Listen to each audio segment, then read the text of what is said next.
संविधान के साथ यदि किसी भी प्रकार का किसी छेड़छाड़ किया जाएगा भारतीय संविधान के उद्देश्यों के साथ, तो हमारी पार्टी चुप नहीं बैठेगी। हमारी पार्टी इसके विरोध में मैदान में जरूर सड़कों पर उतरेगी। अभी हम सब इनके ऊपर पैनी नजर रखे हुए हैं।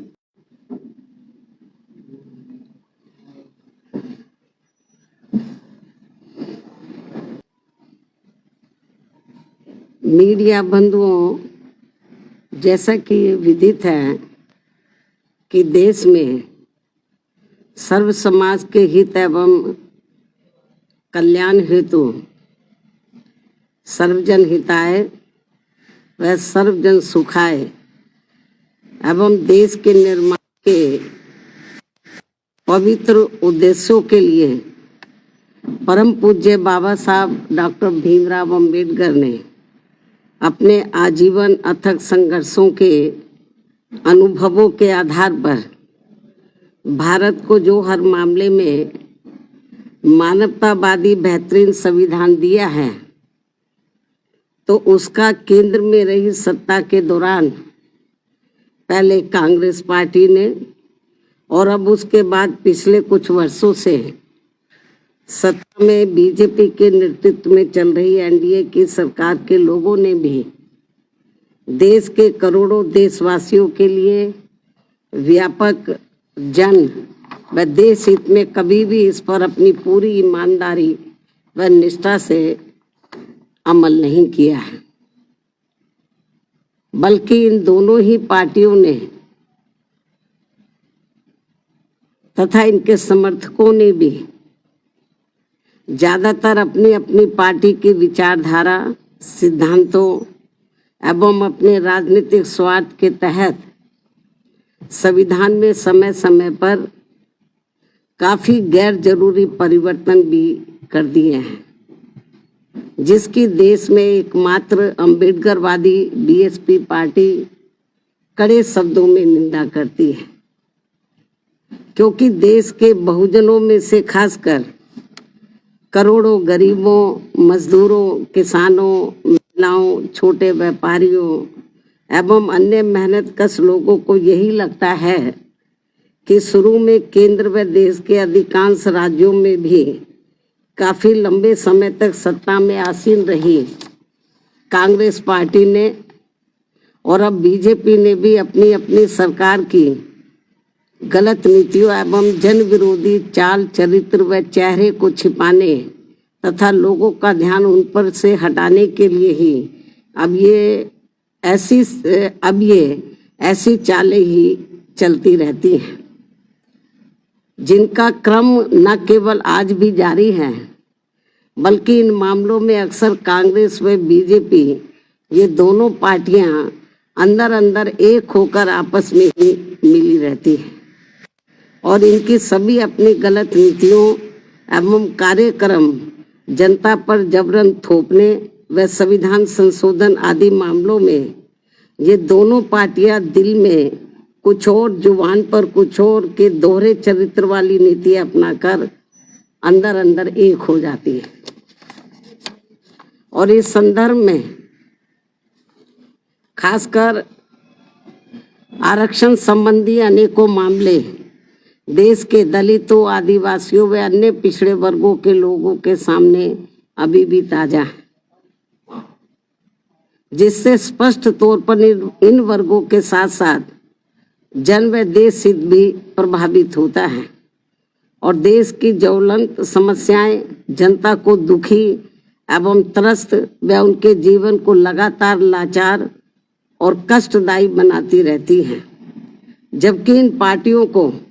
अपने संकीर्ण विचार एवं राजनीतिक स्वार्थ से ऊपर उठकर आमजन व देश हित में संविधान व उसके मानवतावादी उद्देश्यों के साथ बिल्कुल भी छेड़छाड़ नहीं करना चाहिए, ताकि अपने भारतीय संविधान की पवित्रता हमेशा बरकरार बनी रहे। किंतु दोनों पार्टियों व सहयोगी पार्टियों के भी स्वभाव व कार्यकलापों आदि से साफ जाहिर होता है कि ये सभी पार्टियां अंदर अंदर आपस में मिलकर बाबा साहब डॉक्टर भीमराव अंबेडकर द्वारा निर्मित किए गए समता मूलक व अति कल्याणकारी संविधान को बदलकर इसे अब पुराने जातिवादी ढांचे में बदलना चाहती है, जिसे भारतीय मानवतावादी जनमानस व हमारी पार्टी कतई भी बर्दाश्त करने वाली नहीं है। वैसे भी भारतीय संविधान व उसकी उद्देशिका में जिन भी शब्दों का इस्तेमाल किया गया है वे देश की आत्मा को तृप्त करती हैं और जिन्हें काफी सूझबूझ, लंबे व गहरे सोच विचार के बाद ही देश में लागू किया गया है। और अब उनके साथ किसी भी प्रकार का कोई और छेड़छाड़ करना ठीक नहीं है, बल्कि ये घोर अनुचित होगा। बीएसपी की ये इन पार्टियों को सलाह भी है, किंतु ये अति दुखद है कि देश को भारतीय संविधान के मामले में बार बार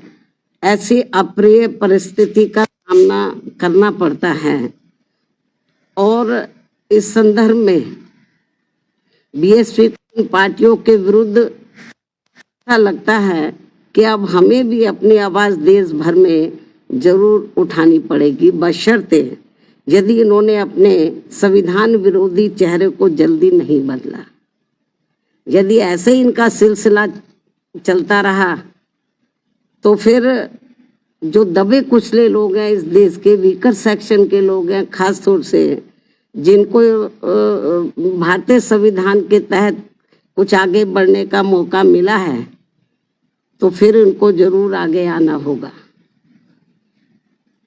इसके अलावा यहाँ मैं ये भी कहना चाहूंगी कि देश के कई राज्यों में आए दिन भाषा के नाम पर की जा रही राजनीति भी कोई ठीक नहीं है, जबकि संविधान की मूल भावना के अनुसार सभी भाषाओं को सम्मान देना जरूरी है। भाषा को लेकर बुद्धिजीवियों के बीच बहस होना तो कोई बुरी बात नहीं है, लेकिन इस मामले में सरकारों व पार्टियों के बीच किसी भी प्रकार का टकराव होना देश व जनहित में ठीक नहीं है। साथ ही वोटर लिस्ट में भी सुधार को लेकर जो किस्म किस्म की भ्रामक बातें कही जा रही हैं, तो उसे भी केंद्रीय चुनाव आयोग को अपनी स्थिति को जरूर स्पष्ट करना चाहिए और सभी राजनीतिक पार्टियों को विश्वास में लेकर इस कार्य को पूरा किया जाना चाहिए, ताकि इस अभियान का सही मुख्य लक्ष्य हासिल हो सके। जहां तक पिछले कुछ समय से देश में कई धार्मिक कार्यक्रमों को लेकर जो जातीय उन्माद, टकराव व हिंसा की स्थिति पैदा की जा रही है तथा कहीं जातिवादी मानसिकता के तहत खासकर दलित एवं अन्य उपेक्षित वर्गों के लोगों का जो शोषण, अत्याचार व उत्पीड़न आदि किया जा रहा है, ये भी कोई अच्छी बात नहीं है, बल्कि अपने राजनीतिक स्वार्थ की पूर्ति के लिए आपसी भाईचारा बिगाड़ने वाली वास्तव में संविधान की सही मंशा के विरुद्ध हो, तो इसे लोग बर्दाश्त नहीं करेंगे। इससे सभी को बचना चाहिए। साथ ही बंगाल सहित पूरे देश में अब कहीं पर भी हमारी महिलाएं पूरे तौर से सुरक्षित नहीं हैं। ये भी बड़ी चिंता की बात है। इस मामले में भी केंद्र व सभी राज्य सरकारों को जरूर ध्यान देना चाहिए। इसके साथ साथ देश में बीच बीच में हो रही आतंकवादी गतिविधियों को भी रोकने के लिए केंद्र सरकार को हमेशा सजग व पूरी तैयारी के साथ रहना चाहिए, ताकि अब आगे कोई भी आतंकवादी संगठन अपने किसी भी मकसद में कामयाब ना हो सके। इसके अलावा इस समय पूरी दुनिया में जो कुछ चल रहा है, तो उस पर भी केंद्र सरकार को अपनी पैनी नजर रखनी चाहिए और इस मामले में कोई भी फैसला लेने से पहले यदि केंद्र की सरकार विपक्ष को भी गुड फेथ में ले लेती है तो ये बेहतर होगा। इन्हीं जरूरी खास मुद्दों के साथ ही अब मैं अपनी पार्टी की गतिविधियों के बारे में भी ये कहना चाहूंगी कि इस वर्ष सन 2025 के शुरू होते ही हमारी पार्टी ने पूरे देश में पार्टी संगठन की समीक्षा करने के साथ साथ इस दौरान सभी स्तर की कमेटियों के गठन करने की तरफ भी विशेष ध्यान दिया है। और इस संबंध में मैंने इस वर्ष 29 जनवरी को दिल्ली पार्टी केंद्र कार्यालय में और 2 मार्च को लखनऊ पार्टी प्रदेश कार्यालय में तथा पिछले महीने दिनांक 18 मई को पुणे दिल्ली में पार्टी की ऑल इंडिया की बैठक बुलाई थी, जिसमें उन्हें जरूरी दिशा निर्देश भी दिए गए, जिसकी काफी कुछ जानकारी मीडिया बंधुओं को भी मेरे ट्वीट पर, प्रेस नोट आदि के जरिए मिलती रही है, जिन्हें मैं यहाँ फिर से दोहराना नहीं चाहती हूँ। इतना ही नहीं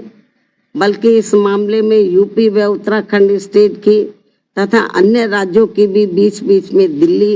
व लखनऊ में भी अलग अलग से मेरी बैठकें होती रही हैं। और वैसे भी ये सिलसिला तब तक चलता रहेगा जब तक पूरे देश में पार्टी का हर स्तर का संगठन सही से बनकर तैयार नहीं हो जाता है। इसके बाद फिर देश के सभी राज्यों में समय समय पर होने वाले विधानसभा चुनाव में तथा आगे चलकर देश में होने वाले लोकसभा चुनाव में व राज्यों में भी होने वाले स्थानीय चुनावों आदि में भी पार्टी की विचारधारा एवं सिद्धांतों के तहत ही पार्टी मूवमेंट के हित में आगे की रणनीति भी तैयार की जाएगी। कहने का तात्पर्य यह है कि हमारी पार्टी इस समय पूरे देश में अपनी पार्टी के जनाधार को मजबूत करने में पूरे जी जान से लगी। दूसरी पार्टियों की तरह अपनी पार्टी व मूवमेंट की गतिविधियों को अधिकांश मीडिया व शोबाजी आदि तक की सीमित नहीं रखती है, बल्कि उन्हें जमीनी हकीकत में भी अमल में होते हुए देखना चाहती है।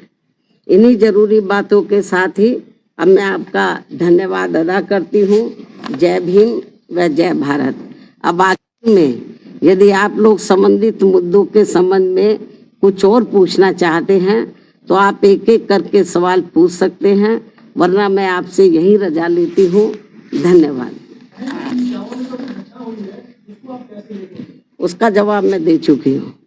जनरल अकेला इटावा नहीं, पूरे देश में ऐसे आए दिन काफी घटनाएं हो रही हैं, उसका जवाब मैंने दे दिया है। और पूछो।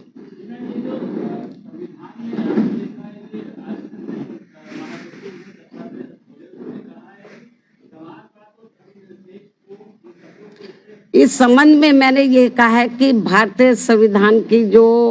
मूल भावना उद्देश्य है, जो भी कुछ प्रस्तावना में जो भी कुछ अंकित किया गया है, दर्शाया गया है, उसको ध्यान में, उसके साथ कोई छेड़छाड़ नहीं होना चाहिए। अब आरएसएस के लोग क्या कहते हैं, बीजेपी वाले लोग क्या कहते हैं, कांग्रेस के लोग क्या कहते हैं, मुझे उसके बारे में कुछ नहीं कहना। लेकिन भारतीय संविधान के साथ यदि किसी भी प्रकार का किसी छेड़छाड़ किया जाएगा